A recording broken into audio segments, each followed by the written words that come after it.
안녕하십니까, 보물탐험대입니다. 오늘은 왜 동남아에 일본차가 이렇게 많은가, 왜 이제서야 한국차들이 팔리기 시작했는가에 대해서 알아보도록 하겠습니다. 불과 10년 전만 해도 동남아를 여행하시다 보면 거의 모든 차들이 일본차였던 것을 보실 수가 있었을 거예요. 왜 그런가 궁금해하시는 분들이 있으셨을 텐데요. 한국의 불운과 일본의 불운이 결합하고 거기에 신박하리 많지 대단하기도 하고 또 파렴치하기도 했던 일본 공무원들의 능력이 합쳐진 복합적인 이유가 있습니다. 정확한 이유를 알기 위해서는 길게는 세계 2차 대전, 그리고 짧게는 한국전까지 올라가게 되는데요. 일본은 세계 2차 대전에서 원자폭탄 2개를 맞고 패망하게 되죠. 그 후 일본은 패망의 길을 걸을 수밖에 없었습니다. 젊은 남자들의 대부분이 전쟁으로 사망하고 가장 큰 두 도시는 핵폭탄으로 초토화가 되고 오랜 전쟁으로 나라의 재정 상황까지 이미 바닥이 난 상태였죠. 거기에 일본은 거의 모든 기간 산업이 군수물자를 생산하는 데 집중되어 있는 구조였고, 패전은 군대를 가질 수 없었. 이 나라는 사실상 그 기간 산업들이 아무 쓸모가 없게 됐죠. 물론 제조산업으로 돌릴 수 있는 구조기는 했지만 아마도 그대로 세계의 변두리로 전락했을 가능성이 농후한 나라가 되었어야 했는데, 이때 한민족 역사상 가장 큰 불운이라고 할 수 있는 한국전이 발발합니다. 이것이 적어도 일본에겐 아주 천운이었습니다. 미국은 당시 공산주의의 주축이었던 소련과 붙어있는 최고의 전략 요충지이자 지정학적으로 너무나 중요했던 한국의 공산화를 절대로 막았어야 했고요. 가지고 있는 모든 물자를 총동원해서 한국전에 뛰어듭니다. 태평양을 건너서 군수물자를 보내는 것이 시간과 에너지가 너무 소비한다는 결론을 내리게 되고, 결과적으로 아무 쓸모없게 됐던 일본의 군수공장을 가동하게 되는데, 헌법으로 군대를 가질 수 없었던 일본으로선 고철로밖에 사용할 수 없었던 많은 군수공장을 완전히 재가동하게 되고 말 그대로 천운 같은 기회를 갖게 됩니다. 우린 생각보다 오랜 기간 전쟁을 하게 되었고요. 일본은 노다지를 캐게 된 거죠. 생산하는 대로 바로 전부 다 달러로 환전되니까 말입니다. 거기에 한국은 나라 전체가 완전히 초토화가 됐기 때문에 농산물조차 생산할 수가 없었어요. 일본은 군수물자를 생산하는 것만 미국에 팔아치운 것이 아니라 많은 농산물들도 나라가 초토화되어 있는 한국에서 먹을 것을 생산해낼 수가 없었기 때문에 농산물조차 재배되는 대로 미군의 식량으로 팔아치우게 됩니다. 이렇게 일본은 부지불식간에 찾아온 행운으로 단기간 내에 정말 엄청난 달러들을 벌어들이게 되죠. 이 돈으로 굉장히 빠른 시간 내에 나라를 재건한 일본은 급속도로 발전해갔고 경제 부흥의 시기를 갖게 됩니다. 그렇게 쌓아온 부의 사용처를 고민하던 일본은 자신과 전쟁을 하거나 식민지였던 동남아 나라들을 돌아보게 되고 굉장히 저리의 차관 형태의 엔화로 빌려주게 됩니다. 여기서 일본은 몇 가지 단서를 달게 됩니다. 차관 형태로 빌려준 엔화와 달러는 나라의 기간 산업을 만드는데 우선시해야 한다. 그 기간 산업을 만드는 기술은 일본의 기술을 사용하는데 우선해야 한다. 이걸 동남아 나라들에게만 적용합니다. 이유는 간단하죠. 식민 통치와 전쟁을 하기 위해서 일본은 이미 도로망이라든지 지하자원이라든지 하는 여러 동남아 나라들의 전체적인 정보를 스파이를 통해서 이미 가지고 있었거든요. 2차 세계대전 이전부터. 차관을 빌려주는 나라들에게 산업발전은 도로망에서 온다는 달콤한 유혹으로 전체적인 도로망 사업을 제안합니다. 이때 몇몇의 동남아 국가들은 자신들과 전쟁을 한 일본의 돈으로 나라를 재건할 수 없다며 자신들의 돈으로 고속도로를 만들기로 하고 한국의 현대에게 고속도로망의 건설을 맡기게 되는데, 결과적으로 현대가 누구에게도 부끄러울 만큼의 부실공사를 합니다. 공사들은 모두 일본에게 돌아가죠. 이때 일본은 도박에서나 사용하는, 여기에서 상승식이라는 도박 용어가 있는데, 일본이 이런 상승식이란 방법을 동남아 나라들에게 사용을 하게 됩니다. 상승식이란 건 이런 겁니다. 일단 호구를 안 치기만 하면 판돈 올리기는 아주 쉽다. 이야, 여기 판 크네. 또 이런 거 우리 고민 안 하지? 5천. 먼저 가볍게 호구돈을 따준다.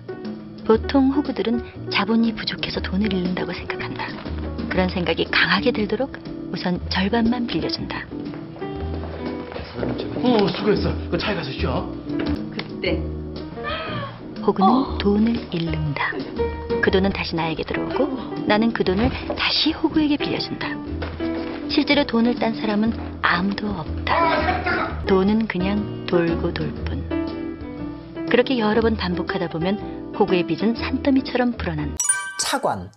나라가 나라에게 저리로 돈을 빌려주는 것이죠. 여러 가지 단서를 다는 경우들이 많이 있고요. 일본은 돈을 빌려주고 단 자신들의 기술로 기간 산업 중에 도로를 지으라고 회유를 합니다. 그리고 우리가 돈을 빌려줬잖아. 기술자도 싸게 빌려주고 기술 이전도 해줄게. 우리 기술만으로 도로를 짓는 거야. 알았지? 이런 식으로 자신들의 기술과 인력을 팔아먹죠. 그로 인해 빌려준 돈을 자신들이 다시 가져오고 나라는 다시 빚을 지게 되고, 일본은 가지고 온 돈을 다시 빌려줍니다. 거기에 또 단서가 붙습니다. 도로가 지어진 이곳에 향후 5년에서 7년간 아주 단기간 동안 일본 차만을 수입할 수 있게 하자. 뭐 이러한 법안들을 해당 국가의 의회에 압박을 하는 거죠. 해당 사항은 통과가 되고 짧게는 3년, 길게는 10년 동안 일본 차만 수입할 수 있었던 나라들이 많이 있습니다. 가장 심했던 곳은 태국과 베트남입니다. 그렇게 5년 정도가 지나면 고속도로에 보수가 필요하게 되죠. 보수에 필요한 기술이 도로를 짓는 기술보다 더 우위에 있기 때문에 당연히 기술이 없는 해당 국가들은 또 일본의 기술을 필요로 합니다.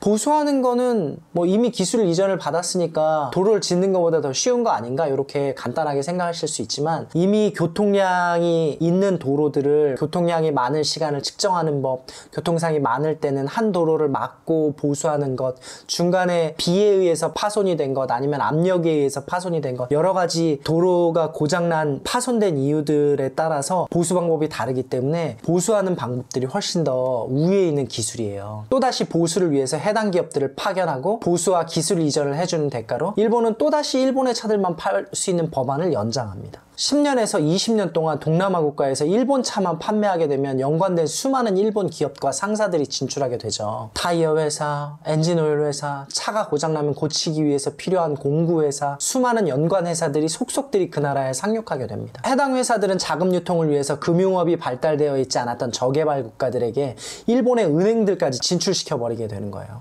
10년에서 15년 그리고 길게는 20년 동안 나라 자체가 일본판이 되기에 충분한 시간입니다. 이미 플랫폼 자체가 일본의 것으로 채워져 버리는 거죠. 사실상 그때 일본 제품은 또 품질 또한 세계 최고 수준이었기도 하고요. 거기에 초기에는 일본의 우엔들 차들이 들어갈 수 있게 법안을 넣은 나라들이 꽤 있어요. 그래서 세계적으로 우엔들을 기본으로 만드는 브랜드가 그리 흔치 않거든요. 그러니 다른 나라의 차는 중고차조차 거기에 들어가는 것이 만만치가 않은 거죠. 그렇게 동남아 국가들을 사실상 경영하게 되고 일본의 엔화가 달러보다 더 많이 통용되는 결과를 낳게 돼요. 이게 동남아에서 굉장히 오랫동안 지속되면서 일본이 달러에 이은 제2의 기축통화국이 되어버렸죠. 물론 유로화가 나오기 이전, 지금으로부터 한 10년 전의 일입니다. 지금은 일본이 몰락하고 있죠. 그렇게 몰락하고 있는 틈을 타서 일본 차판에 동남아에서 얼마 전부터 한국 차들이 속속 판매를 시작하고 또한 선전하고 있습니다. 이유는 우리만 모르는 우리 차들의 월드클래스 품질 덕택이라고 해요. 이미 국산차의 품질이 가성비를 따지지 않고 그 품질만으로도 세계 1위 수준의 차들이 꽤나 많이 있고요. 거기에 가성비까지 따지면 넘사벽 수준의 차들이 많이 있다고 합니다. 수많은 차량 잡지들이나 품질 조사에서 현대의 제네시스가 여러 곳에서 세계 1위를 하고 있죠. 품질은 당연하고 가격까지 훌륭한 한국의 차가 세계 곳곳에서 선전하고 있어서 한국의 이름을 알리고 있다니 정말 좋은 소식입니다. 세계 곳곳이 한국의 차판이 되었으면 좋겠습니다. 코로나로 인해 여행 채널로서 세계 곳곳의 정보들을 알려드리지 못해서 죄송합니다. 조만간 보물 같은 국내 여행 컨텐츠로 찾아뵙겠습니다.